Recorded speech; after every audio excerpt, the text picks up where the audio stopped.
Today we're going to be unmolding over 20 100% beeswax candles. Hopefully you enjoy it. This is the tiny rose. Sometimes I have to use a pin to pull it out. This is the rose.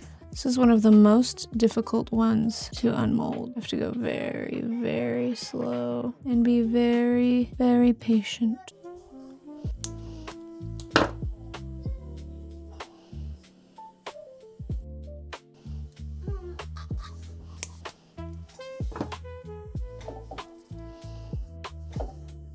This is also one of the more difficult ones to pull out. That's what happens. The end comes off. If I let it sit for too long, it will stay in there and get really hard to pull out, versus if I am actively working on it and pulling it out before it's completely cooled, then it will come out really easy. This is one of the most difficult to unmold. This is the floating daisy.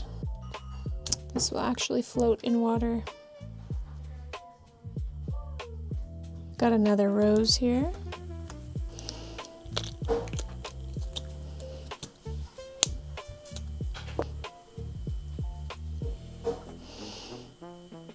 Here's a mother and baby. One of my favorites.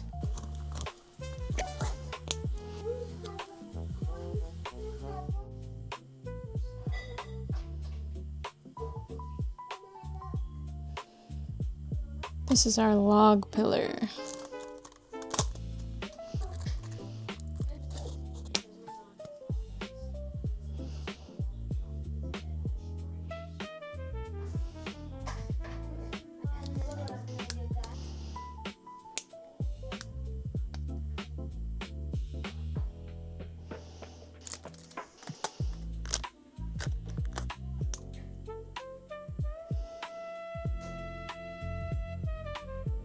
Another one of the hardest ones to unmold, but now it's becoming enjoyable because I've done it so many times. It's a good challenge.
This is the pine tree.